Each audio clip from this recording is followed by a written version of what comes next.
Quand est-ce qu'on rentre en mission? Parce que c'est bien gentil l'histoire, mais à un moment donné, ça commence à l'intérieur de soi, on se dit la mission, quoi. Quand est-ce que...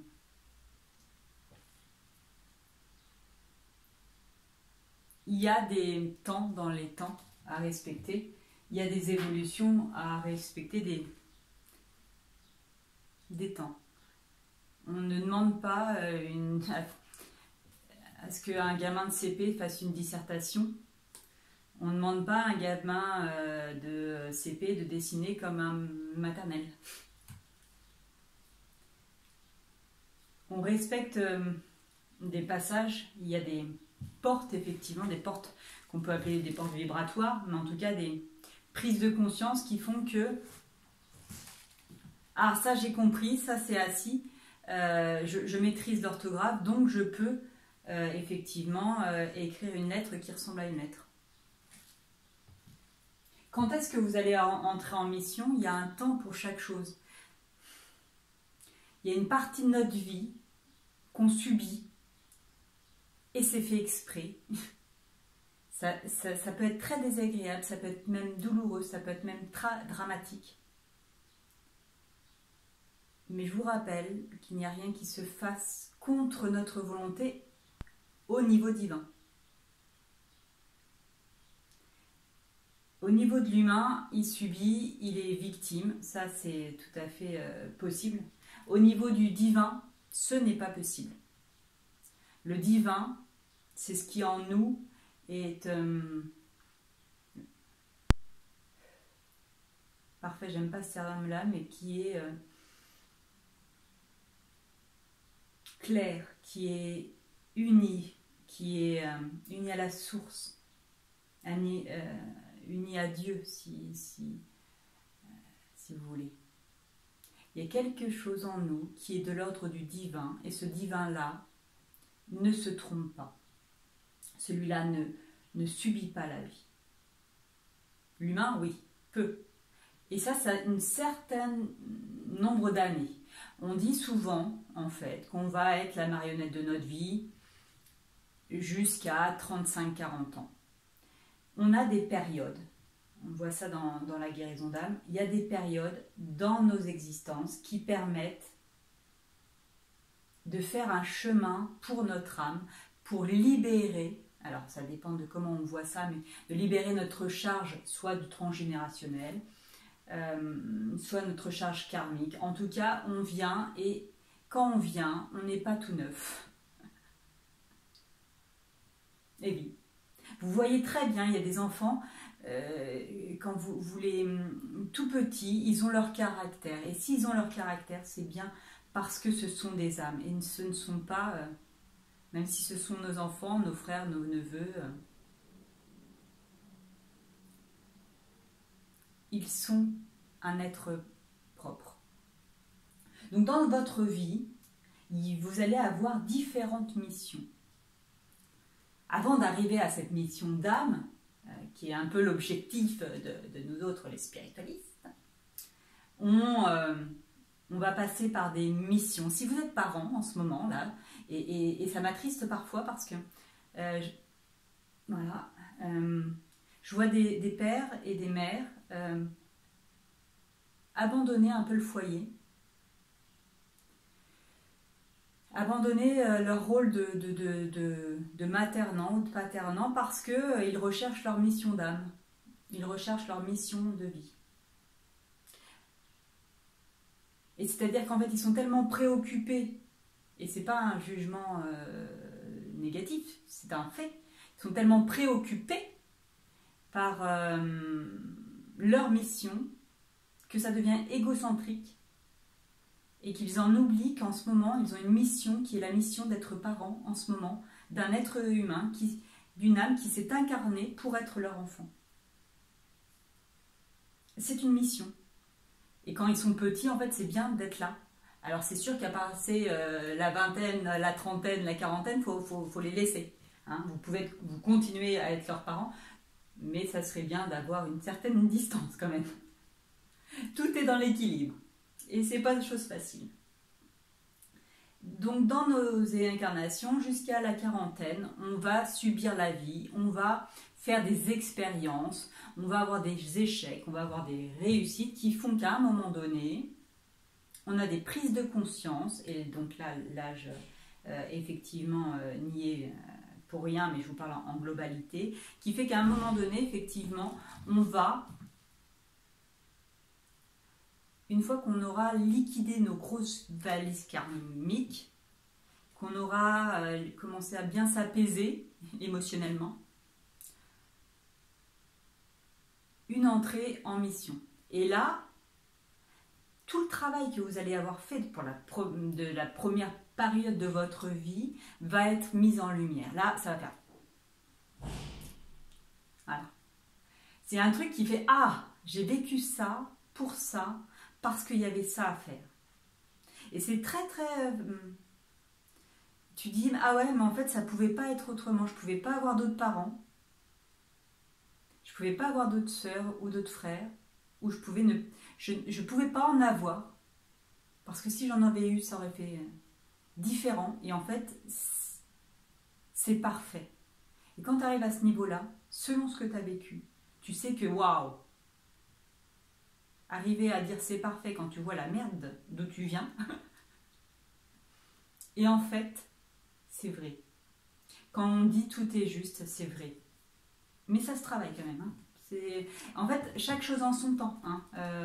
On ne dit pas c'est parfait quand on est encore aux prises avec des démons, avec des cauchemars, avec des choses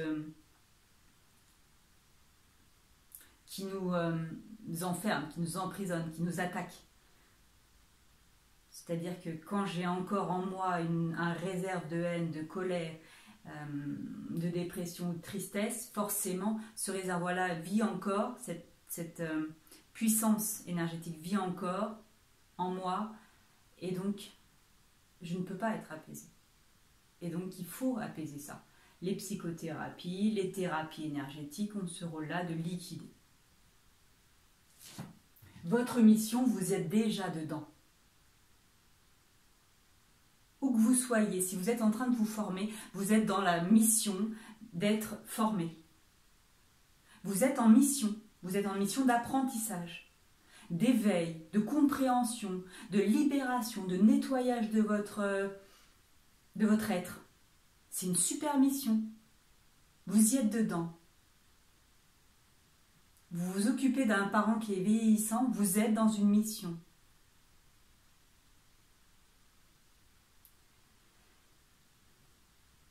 On cherche souvent, alors que c'est là, c'est maintenant. Là où vous êtes maintenant, c'est parfait. C'est parfait pour engager quelque chose qui va être, est-ce que ce chemin-là me convient? Et donc je continue dans ce chemin-là. Et effectivement, il y a plein d'autres chemins qu'il va falloir renoncer. Choisir, c'est s'engager. C'est-à-dire que je m'engage dans cette voie-là. Et cette voie-là, elle est bonne pour mon âme. Et en fait, c'est ça qui est difficile et en même temps assez facile, c'est qu'il faut toujours revenir à soi. C'est-à-dire qu'à chaque fois, je dois revenir dans mon centre. Est-ce que ça me correspond à moi? Est-ce que je sens que ça vibre? Alors, vous avez tous des petits trucs différents. Il y en a comme moi, il y en a, ça va être une petite... un petit son, ça peut être je sens que j'ai plus d'ouverture dans ma cage thoracique. Ah, ça c'est juste, hop. Il faut accepter de renoncer à énormément effectivement d'expériences qui ne sont pas les vôtres. Pour être en mission, votre mission, si c'est le soin aux personnes âgées, si c'est l'éveil, si c'est l'enseignement, si vous êtes une maîtresse ou un maître, c'est une mission.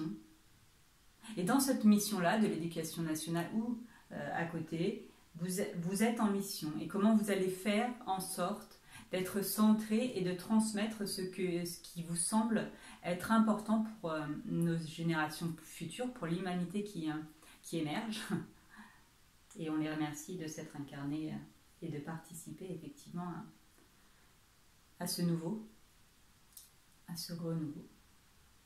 Vous êtes en mission maintenant. Là où vous êtes, c'est bon. Et si ça ne vous correspond pas, il va falloir réajuster en vous posant les bonnes questions. Dans toutes les sphères de votre vie, effectivement, puisque ça, on est quand même très chamboulé, on est quand même très chahuté, que ce soit physiquement, psychologiquement, émotionnellement. Il y a des choix à faire, mais ces choix-là peuvent être vus. L'essentiel, c'est de faire ce premier pas qui fait que vous allez vous engager dans un chemin. On ne peut pas tout apprendre, on ne peut pas tout faire, on ne peut pas tout être. Par contre, on a ça. Et ça, ce truc-là, des fois, moi, ça ne me convient pas. Je me dis, tiens, j'aimerais être plus grande, plus machin, plus... Et puis plus... Et je reviens dans mon centre quand je commence à un petit peu me barrer comme ça, en me disant, non, ce que j'ai à faire, c'est ça. En tout cas, c'est ça que je sens qui me donne de la joie. Quand vous êtes en mission, ça doit vous donner de la joie. Ça doit vous nourrir, ça doit vous porter.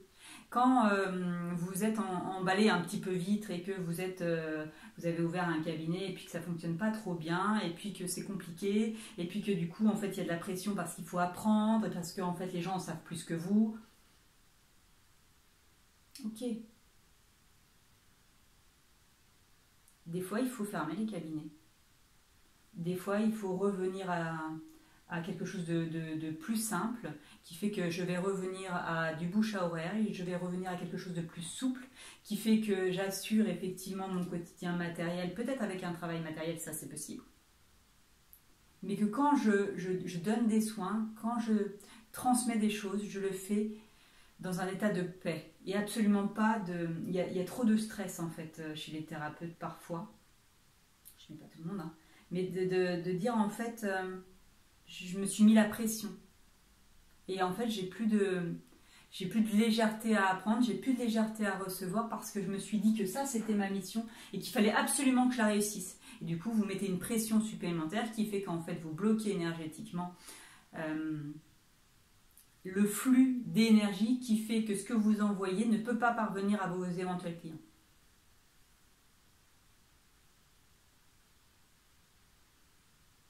Il y a un temps pour chaque chose. C'est vraiment vrai. Là où vous en êtes, vous apprenez. Et tous les jours, on apprend. Si on veut bien faire cet exercice-là. Et à un moment donné, vous allez dire, ok, ça je lâche. Je lâche l'astrologie, je lâche les mémoires karmiques, je lâche le magnétisme. Et puis, je vais m'engager dans... la géobiologie, je vais m'engager dans le passage d'âme ou dans la guérison d'âme ou dans la médiumnité. Mais ça veut dire effectivement que ça demande une responsabilité, ça demande d'être grand et c'est pas toujours facile. Ça demande toujours de se demander si là je suis bien et que ce que je donne à mes clients, à mes consultants, c'est juste. C'est-à-dire que je leur donne pas ce qu'ils veulent. Je leur donne ce que soit je canalise et ce que je sens qui est bon pour eux, soit le meilleur pour eux. Quand on magnétise, on veut le meilleur pour la personne, on veut le plus juste pour la personne. Et peut-être ça passera par des phases désagréables qui seront une crise de guérison, c'est possible. Mais on ne va pas empêcher la crise de guérison parce que ça fait mal au ventre, juste pour faire plaisir. On est arrivé à un temps, effectivement, et vous le sentez, qu'il y a des gestes, il y a des actes à poser. Et plus on est dispersé, plus on est apeuré, et c'est pour ça qu'on laisse de côté toutes ces flux d'informations qui... ne nourrissent pas notre être pour se reposer les bonnes questions. Là, j'ai une famille, là, j'ai un travail, j'ai donc des collègues dont je dois prendre soin, des parents, des amis, des animaux. Si vous avez des animaux, il faut aussi en prendre soin. L'environnement. Et effectivement, accepter de faire ce travail sur soi qui fait que je vais choisir cette voie-là. Et si ça ne me convient pas, si ça ne me nourrit pas, je reverrai ma copie pour aller dans un autre chemin. Des fois, c'est pas très loin, c'est juste à côté. Je dis souvent, quand on va sur la mise à la terre, on enlève ses chaussures. Et en fait, on est à 3 cm du bonheur. Parce qu'en fait, quand tu es isolé du bonheur. Hein. Les chaussures, elles sont faites en plastique exprès, à un certain niveau, pour nous priver de la relation à la terre. Et bien 3 cm, ça compte dans ces moments-là. Eh ouais. Le reste du temps, je suis pas sûre. Mais dans ces moments-là, ça compte. Quand vous avez du plastique, ces 3 cm, ces 5 cm comptent. Elles vous séparent de l'essentiel. Et parfois, vous êtes juste à côté de votre chemin. Parfois, on est juste à côté. Et en fait, c'est juste ça. C'est qu'en fait, on va se rapprocher en enlevant des couches d'ombre, des couches de certitude, des couches de doute. Et je vous fais ça parce qu'effectivement, on a les yeux, des points de vue tout à fait... Parce qu'on a été conditionné comme ça. Et parce que c'est bien plus simple pour... Enfin bref. Pour nous conditionner, on nous enferme. Et donc, on nous empêche de voir plus loin. Votre mission, elle est d'abord en vous, de connais-toi toi-même. Et tu connaîtras l'univers.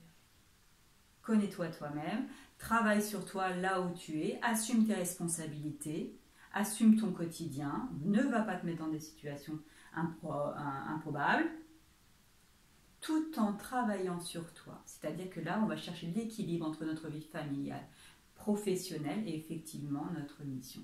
Et quand on ouvre, quand on fait confiance, on dit « Ok, si c'est pas ça que je dois faire, eh ben je vais le sentir. » Parce qu'en fait, ça va me prendre la tête de suivre les cours et que c'est pas ça me chiffonne, je suis chiffonnée. Non, c'est vraiment en fait ça résonne pas. Et donc là, tout le travail qu'on fait sur notre corps est hyper important. Notre corps, c'est le meilleur moyen de se connaître. Le corps, c'est pareil. Comme il est relié directement à la source, il ne nous ment pas. C'est un outil précieux, très précieux le corps. Bonne mission. Merci. Merci. Merci.